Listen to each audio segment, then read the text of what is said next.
बुद्ध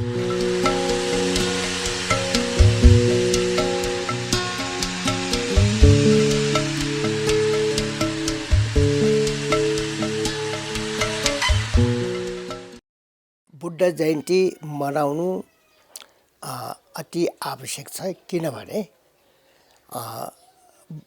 बुद्धको अर्थ नै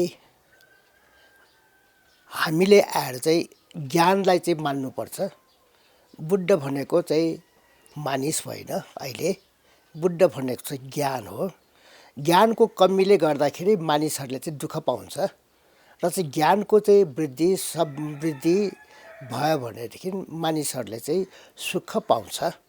त्यसै कारण चाहिँ बुद्धले चाहिँ सबै प्राणीहरूको चाहिँ सुखको लागि चाहिँ काम गर्नुभएको र चाहिँ ज्ञान बाँड्नु भएको कारणले गर्दाखेरि यो बुद्ध जयन्ती मनाउनु अति आवश्यक चाहिँ छ। किनकि यो कसैको स्वार्थ होइन, सबैको भलाइको लागि चाहिँ गर्ने हो, सबैको उन्नतिको लागि गर्ने हो, सबैको चाहिँ मोक्ष प्राप्त गर्नको लागि चाहिँ ज्ञान बाँडिने कुरा चाहिँ भएको हुनाले यो अति महत्त्वपूर्ण चाहिँ हो भन्न हामीले चाहिँ सोच्छ। यसै कारण चाहिँ यसलाई चाहिँ नेवारी भाषामा स्वाया पुनि पनि भन्छ। स्वा भनेको चाहिँ फुलै हो, फुल भनेको चाहिँ ज्ञानको प्रतीकै हो र चाहिँ सारा संसार चाहिँ फुलको जस्तै नै चाहिँ आनन्दमय वातावरणले चाहिँ यो चाहिँ जीवन चाहिँ यापन गर्न सकोस् भन्ने चाहिँ कामना चाहिँ भएको कारणले गर्दाखेरि बुद्ध जयन्तीलाई चाहिँ स्वाया पुनि पनि भन्ने गर्छ। यो चाहिँ जब स्थविरवादीहरूको चाहिँ नेपालमा राम्रो चाहिँ भएर आएको अवस्था चाहिँ छ, त्यहाँदेखि नै चाहिँ यसलाई चाहिँ औपचारिक रूपमा चाहिँ बुद्ध जयन्ती चाहिँ मनाएको हो। यो कुरालाई चाहिँ हामीले चाहिँ स्वीकार गर्नुपर्छ। र चाहिँ वज्रयानमा चाहिँ यो बुद्ध जयन्ती चाहिँ मनाउँछ कि मनाउँदैन, कसरी मनाउँछ भन्ने कुरा चाहिँ पूर्णी भन्नुको नै पूर्णी भन्नुको नै चाहिँ राम्रो चाहिँ पछि हो। त्यस कारण चाहिँ एक वर्षमा चाहिँ 12 महिना चाहिँ पूर्णी हुन्छन्। हरेक चाहिँ पूर्णिमा चाहिँ भगवान् बुद्धहरूका स्वयम्भूमा, श्रीगृह बिहारमा, बौद्धमा र चाहिँ यस्तो चाहिँ बौद्ध चाहिँ चैत्यहरूमा चाहिँ पूजा गर्ने चाहिँ परम्परा भएको हुनाले र चाहिँ यही खासै चाहिँ वैशाख पूर्णिमाकै दिनमा चाहिँ मनाउँछ भन्ने कुरा चाहिँ छैन। 12 महिनामा चाहिँ वज्रयानहरूले चाहिँ मनाइआएको चाहिँ छ र चाहिँ 12 महिना 12 चाहिँ पूर्णिमा चाहिँ गर्ने भएको हुनाले चाहिँ यो चाहिँ वैशाख पूर्णिमाको दिनमा पनि अछुट छैन, गर्ने गरिआएको चाहिँ छ। र चाहिँ खासै किसिमले चाहिँ हेर्ने हो भनेदेखि हरेक चाहिँ पूर्णी, यो अष्टमी र यस्तो चाहिँ सङ्क्रान्तिका कुराहरूमा, सङ्क्रान्तिका दिनहरूमा चाहिँ यो स्तोत्रहरू चाहिँ पढ्ने चाहिँ परम्परा पहिलेदेखि नै चाहिँ छ। र चाहिँ परम्परा त्यो स्तोत्रहरू पनि कस्तो किसिमको चाहिँ छ, बुद्धको चाहिँ धर्म देशनाका कुराहरू उल्लेख भएको र मानिसहरूलाई चाहिँ सुख होस्, मानिसहरूमा भएको चाहिँ राग चाहिँ हटोस्, मानिसहरूमा भएको द्वेष हटोस् र ईर्ष्या हटोस् र चाहिँ मोह हटोस् भन्ने चाहिँ खाले चाहिँ त्यस्तै खालको चाहिँ स्तोत्रहरू चाहिँ वाचन गरेर अनि चाहिँ प्रत्येक बिहारमा चाहिँ क्वापाड्या भन्ने हुन्छ, त्यो क्वापाड्यालाई चाहिँ आराधना गर्छ र चाहिँ त्यसलाई चाहिँ पूजा गर्छ र मानिसहरू सबैले चाहिँ आफ्नो आफ्नो चाहिँ तर्फबाट चाहिँ सुखी र चाहिँ खुसी चाहिँ मनाउँछन्। यो एउटा चाहिँ परम्परा हो। यो परम्पराको लागि गुठीहरू पनि हुन्छन् र चाहिँ आफ्नो आफ्नो चाहिँ गुठीको चाहिँ पालोहरू चाहिँ पनि हुन्छन्। त्यो गुठीको चाहिँ बन्दोबस्त चाहिँ इत्यादि चाहिँ चलिराखेको हुन्छन् र त्यस कारण चाहिँ एउटा सङ्गठित रूपमा पनि गरिरहेको छ। जो सङ्गठित रूपमा चाहिँ गर्न सकेको छैनन् तिनीहरू चाहिँ बुद्ध स्वयम्भूमा चाहिँ परिक्रमा चाहिँ गर्ने गचा हिउँनी भन्छ। स्वयम्भूको चाहिँ यो गोरुसिंह पर्वत, गोसिंह पर्वत इत्यादि चाहिँ परिक्रमा गर्ने चाहिँ चलन छ र त्यहाँ पूजापाठ चाहिँ गर्ने चाहिँ चलन छ, गुलपात चाहिँ दान गर्ने चाहिँ चलन छ र इत्यादि चाहिँ गरेर चाहिँ बुद्धको स्मृति चाहिँ स्मरण चाहिँ गरिराखेको हामी पाउँछौँ। हुन त त्रिपिटक चाहिँ वज्रयानमा पनि चाहिँ प्रचार चाहिँ थियो, नभएको होइन। तर त्रिपिटक भन्दा पनि अरू चाहिँ शास्त्रहरू जस्तै चाहिँ गुह्य समाजतन्त्रका कुराहरू, सधर्म पुण्डरीका कुराहरू, प्रज्ञापारमिताका कुराहरू, दशबल स्तोत्रका कुराहरू, दशभूमिका स्तोत्रका कुराहरू, नवभूमि, नवसूत्र इत्यादि कुराहरू चाहिँ पाठ गर्ने चाहिँ चलन चाहिँ नभएको होइन चाहिँ छ। है। अब चाहिँ यो समारोह चाहिँ मनाएर बुद्ध जयन्तीको समारोह चाहिँ मनाएर चाहिँ जुन चाहिँ आयो यो पछिल्लो चाहिँ कुरा आएको। अहिले त्यसै पहिले त चाहिँ सरकारले चाहिँ यसलाई चाहिँ आधिकारिक रूपमा चाहिँ स्वीकार गरेको पनि छैन, पछिबाट चाहिँ आएर चाहिँ स्वीकार गर्यो। बुद्ध जयन्तीको दिनमा चाहिँ सार्वजनिक चाहिँ बिदा दिने चलन आयो र चाहिँ यो कुराको अभियानले गर्दा गर्दा गर्दा चाहिँ युएनओमा समेत चाहिँ बुद्ध जयन्तीको दिनमा सबै चाहिँ ठाउँमा चाहिँ बिदा चाहिँ दिने चाहिँ चलन आयो। यो पछि आएको हो र चाहिँ वज्रयानको सम्बन्धमा चाहिँ हामीले चाहिँ फेरि पनि चाहिँ दोहोऱ्याउनु पर्दा बुद्ध चाहिँ जहिले पनि चाहिँ छ। बुद्ध जयन्ती भनेको चाहिँ त्यो चाहिँ स्वायापुनीको दिनमा मात्रै चाहिँ मनाउनुपर्छ भन्ने कुरा चाहिँ नभइकन हरेक चाहिँ दिनमा पल पलमा चाहिँ बुद्धको स्मरण चाहिँ भइराखेको चाहिँ छ र त्यसका चाहिँ यो गुनाको चाहिँ पर्वमा र अन्य पर्वहरूमा पनि यो चाहिँ बुद्धका चाहिँ धर्म सङ्ग्रहहरू पठन पाठन गर्ने, पञ्चरक्षाको पठन पाठन गर्ने र चाहिँ नवग्रन्थका सूत्रहरू पठन पाठन गर्ने नेपालमा पहिलेदेखि अद्यापि अहिलेसम्म पनि चाहिँ चलिरहेको छ। भगवान बाल विक्रमशील महाविहारमा प्रज्ञापारमिता सुनको अक्षरले लेखेको रञ्जना लिपि, जुन चाहिँ रञ्जना लिपिको कारणले गर्दाखेरि नेपालले चाहिँ युएनओको चाहिँ सदस्यता प्राप्त भएको छ, त्यो पठन पाठन हुन्छन् र त्यसकारण चाहिँ खासै चाहिँ त्यही दिनमा मात्रै चाहिँ गर्ने भनेको कुरा त अहिले चाहिँ जुन चाहिँ तपाईँले भन्नुभए अनुसार आधिकारिक रूपमा चाहिँ बुद्ध जयन्ती वर्षको एक दिन मनाउने भन्ने चाहिँ जुन आएको यो पछि मात्रै आएको।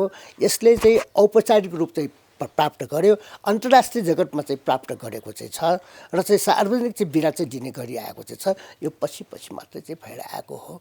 यो हाम्रो चाहिँ धेरै चाहिँ स्वागत योग्यका कुराहरू हुन्। हामीले पनि हेर्दाखेरि यो बुद्ध जयन्ती यस प्रकारले विशेष चाहिँ रूपले चाहिँ मनाउनु चाहिँ स्वागत योग्य नै हो। मलाई एकपटक चाहिँ याद चाहिँ छ, यहाँ चाहिँ सिद्धार्थ बौद्ध विश्वविद्यालय भन्ने चाहिँ गठन गर्ने सिलसिलामा भिक्षु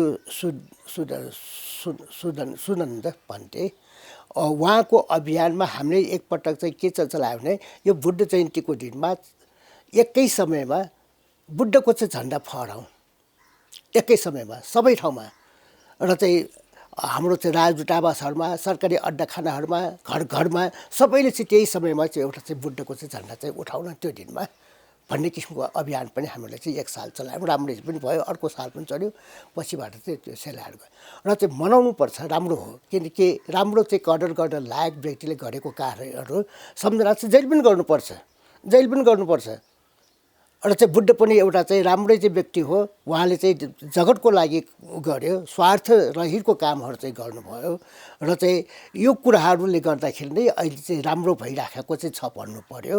र चाहिँ अरू देशहरूमा पनि बुद्धको चाहिँ धर्म प्रचार प्रसार भएको छ। श्रीलङ्का भयो, चाहिँ बर्मा भयो, थाइल्यान्ड भयो, अन्य देशहरूमा पनि प्रशस्तै मात्रामा चाहिँ छन् र चाहिँ यसलाई भन्नुपर्छ। यो बुद्ध जयन्ती वैशाख पूर्णिमाको दिनमा चाहिँ जुन मनाउने गरिरहेको छ, यसपालि त चाहिँ 2562औं वर्ष भन्ने हो र चाहिँ तीनवटा चाहिँ योगको ऐको चाहिँ तपाईँले चाहिँ सोध्नुभएको छ, तीनवटा चाहिँ संयोग परेको छ। एउटा सर्वप्रथम चाहिँ बुद्ध चाहिँ कहिले जन्मियो भन्दाखेरि यही वैशाख पूर्णिमाको दिनमा जन्म भएको हो र जन्म हुँदाखेरि चाहिँ बुद्ध भएर चाहिँ जन्मिएको होइन, हुँदाखेरि त सर्वार्थ सिद्ध भएर जन्म भयो। तर चाहिँ बुद्धत्व चाहिँ प्राप्त गरेको चाहिँ जुन दिन चाहिँ छ त्यो पनि वैशाख पूर्णिमाकै दिनमा पर्यो। र अर्को चाहिँ बुद्धले चाहिँ जुन चाहिँ मानिस भएर चाहिँ जीवनयापन गरेर चाहिँ मोक्ष जुन प्राप्त गर्यो त्यसलाई महापरिनिर्वाण भन्छ। त्यो महापरिनिर्वाण प्राप्त भएको दिन पनि वैशाख हुने, त्यस कारण त्रिसंयोग भन्ने चाहिँ चलन छ। वज्रयान भनेको चाहिँ बुद्धकै शिक्षाको हो है। वज्रयान अलग, बुद्ध अलग भन्ने चाहिँ नसोच्नु होला र चाहिँ बुद्धकै चाहिँ शिक्षाका चाहिँ विभिन्न स्तरहरूमध्ये एउटा स्तर चाहिँ वज्रयान चाहिँ हो। वज्रयानमा चाहिँ कज एन्ड इफेक्ट हुन्छ, अर्थात् पारमितायान र मन्त्रयान भन्ने हुन्छ। पारमितायान भनेको चाहिँ ज्ञान भयो, मन्त्रयान भनेको चाहिँ ज्ञानलाई चाहिँ उपयोग गर्ने चाहिँ साधन हो। यो कुरा अति आवश्यक कुरा हो र चाहिँ बुद्धले चाहिँ केही पनि भन्छ भनेदेखि हे धर्म हेतु प्रभाव, अर्थात् चाहिँ सबै कुरा चाहिँ कारणले मात्रै हुन्छ, कारणले मात्रै हुन्छ। यसलाई बलियोसँग चाहिँ समातेको चाहिँ वज्रयानको चाहिँ सेक्टरले चाहिँ हो। र अर्को चाहिँ महायान भन्छ, स्थविरवाद भन्छ, त्यो पनि चाहिँ राम्रै हो, नराम्रो भन्ने कुरा होइन। तर वज्रयानले चाहिँ यसलाई चाहिँ बढी पारमितायान र मन्त्रयानलाई चाहिँ अगाडि बढाइराखेको चाहिँ छ, जुन चाहिँ त्यसै कारण चाहिँ के पनि भन्छ भने यो बौद्ध धर्म बौद्ध धर्म एक प्रकारको चाहिँ धर्म नभइकन यो एउटा चाहिँ शास्त्र हो र चाहिँ यसले चाहिँ यस्तो किसिमको चाहिँ शास्त्र चाहिँ हो जुन कि पुरा चाहिँ प्रकृतिको रूपमा चाहिँ प्रकृतिलाई चाहिँ पूजा गरेको, प्रकृतिलाई चाहिँ को नियमलाई चाहिँ पालना चाहिँ गरेको हुन्छ वज्रयान। यसले चाहिँ अन्धविश्वासलाई चाहिँ बिल्कुल चाहिँ मानेको चाहिँ छैन, अन्धविश्वास चाहिँ बिल्कुल मानेको चाहिँ छैन, अरू धर्ममा जस्तो तथास्तुवादी चाहिँ छैन। आफ्नो चाहिँ श्रम आफूले चाहिँ गर्नु, तपाईँको चाहिँ भलो तपाईँले चाहिँ गर्न सक्नुहुन्छ, अरूहरूले चाहिँ सकिँदैन भन्ने किसिमको चाहिँ दिएछ। त्यस कारण चाहिँ आफ्नो हात खुट्टामा बस, निर्भर भएर बस र अर्काको भरमा नबस, शक्तिको चाहिँ प्रशंसा नगर, शक्ति आफै चाहिँ शक्ति तपाईँमा नै चाहिँ छ, तपाईले चाहिँ बन्नुस् भन्ने कुराको चाहिँ हो। यो जुन कुरा चाहिँ आधुनिक मानिसहरूलाई असाध्यै राम्रो चाहिँ लागेको छ। त्यसै कारण त चाहिँ यो बुद्ध धर्म संसारभरि चाहिँ प्रचार प्रसार भइराखेको चाहिँ छ र पूर्ण रूपमा चाहिँ स्वतन्त्रता चाहिँ छ मानिसहरूमा, बाँच्ने र चाहिँ बाँच्न दियो भन्ने चाहिँ कुरा चाहिँ सिद्धान्तमा आएर छ। र चाहिँ मानिसहरूको चाहिँ 4 प्रकारको चाहिँ काम हुन्छ जम्मा। हामीले चाहिँ सबै समूहकृत गऱ्यो भने एउटा काम त्यस्तो हो जुन काम चाहिँ आफूलाई पनि दुःख हुन्छ, अरूलाई पनि दुःख हुन्छ, त्यस्तो चाहिँ काम हो। अर्को कुरा चाहिँ आफूलाई चाहिँ सुख, अरूलाई चाहिँ दुःख हुने काम त्यस्तो चाहिँ हुन्छ। र यो दुवै काम चाहिँ गर्नु हुँदैन। आफूलाई पनि दुःख, अरूलाई पनि दुःख हुने काम त्यस्तो गर्नु हुँदैन। आफूलाई चाहिँ सुख, अरूलाई चाहिँ दुःख हुने चोरी चकैती डकैती इत्यादि गर्ने, ठग्ने इत्यादि काम गर्नु हुँदैन। र यसले गर्दाखेरि नराम्रो हुन्छ। र तेस्रो काम हो आफूलाई चाहिँ दुःख भए पनि अरूलाई चाहिँ सुख भयो भने राम्रो हुन्छ कि। यसलाई चाहिँ बोधिसत्व भन्छ।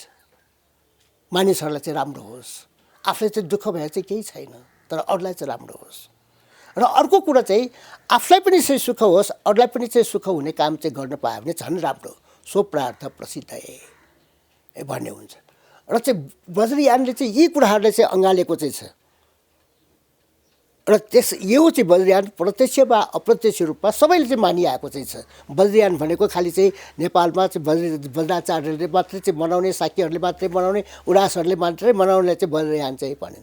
वज्रयान भनेको सबैले चाहिँ मानिआएकै चाहिँ छ। अहिले हेर्नुहोस् न, बडा चाहिँ राम्रो कुरा ठाउँ ठाउँमा चाहिँ पर्यटन शिक्षा दिइरहेको छ। बौद्ध शिक्षा भनेर चाहिँ कलेज वा चाहिँ स्कुलहरूमा पनि पढाइरहेको चाहिँ छ। र चाहिँ अहिले चाहिँ तत्कालै अलिकति चाहिँ धेरै मानिसहरूलाई चाहिँ प्रभावित गर्ने खाले हाम्रो चाहिँ वज्रयानका चाहिँ शिक्षाहरू चाहिँ दिनु पायो भने चाहिँ राम्रो हुन्छ। यो चाहिँ एक किसिमले चाहिँ अघि मैले भने, र चाहिँ घरघरीमा चाहिँ त्यो दिनमा एकै समयमा पारेर बौद्ध झन्डा फहराउने किन नगरौँ, सबैले सहयोग गरौँ, सबैले चाहिँ अपनाउँ, एउटा झन्डा उठाउँ। त्यो झन्डामा चाहिँ 5वटा रङ्गी चाहिँ छ, 5वटा रङ्गको चाहिँ स्मरण गरौँ। के चाहिँ छ त्यसमा? विशुद्ध धर्म ढाँटो ज्ञान चाहिँ छ, आफू शुद्ध हुनुहोस् भन्ने चाहिँ छ, आदर्श ज्ञान चाहिँ छ। आदर्श ज्ञान अर्थात् चाहिँ अरूमा चाहिँ भर नपर्नु है, सकेसम्म चाहिँ आफैले चाहिँ काम चाहिँ गर्न सकुन् भन्ने चाहिँ छ। नम्बर चाहिँ तेस्रो समता ज्ञान चाहिँ छ, सबैले चाहिँ सम्मान व्यवहार गरौँ है, उच निच गरिब धनी यस्तोलाई चाहिँ भेदभाव चाहिँ यस्तो किसिमले चाहिँ जाति भेदी भेदभाव चाहिँ नगरौँ है भन्ने किसिमको चाहिँ छ। अनि अर्को चाहिँ आफैले चाहिँ ज्ञान चाहिँ हासिल गर्नुहोस्, ज्ञान आफ्नै चाहिँ शरीरबाट चाहिँ उत्पन्न गर्नुहोस् र चाहिँ बाहिरबाट चाहिँ आएको चाहिँ ज्ञान भन्दा आफ्नो चाहिँ ज्ञान राम्रो भनेर चाहिँ पर्यवेक्षण ज्ञान चाहिँ छ। र अनि अर्को चाहिँ यी कुराहरू चाहिँ ज्ञानको आधारमा तपाईँ काम गर्नुहोस् न, तपाईँ सजिलो हुन्छ, सस्तो हुन्छ, राम्रो हुन्छ, अचुक हुन्छ। अमोघ सिद्धिको ज्ञान, कृत्यानुष्ठान ज्ञान हुन्छ। यो 5वटा चाहिँ ज्ञानको प्रतीक हामीले चाहिँ झन्डा फहराउँ न, सबैले गरौँ न, घर घरमा गरौँ न। र चाहिँ यसले चाहिँ दिन्छ कि ज्ञान, र चाहिँ एउटा मासलाई चाहिँ दिने एउटा ज्ञान। अब त्यस्तै किसिमको चाहिँ अब यसपालि त चाहिँ अब चाहिँ शोभायात्रा पनि हुने चाहिँ छ। शोभायात्रामा चाहिँ सबैले चाहिँ सहभागी चाहिँ जनाउँ र शोभायात्रामा चाहिँ जुन सम्बोधन गर्ने व्यक्तिहरूले पनि बुद्धलाई चाहिँ राम्रो चाहिँ मनन गरेर चाहिँ व्यक्त गरोस्।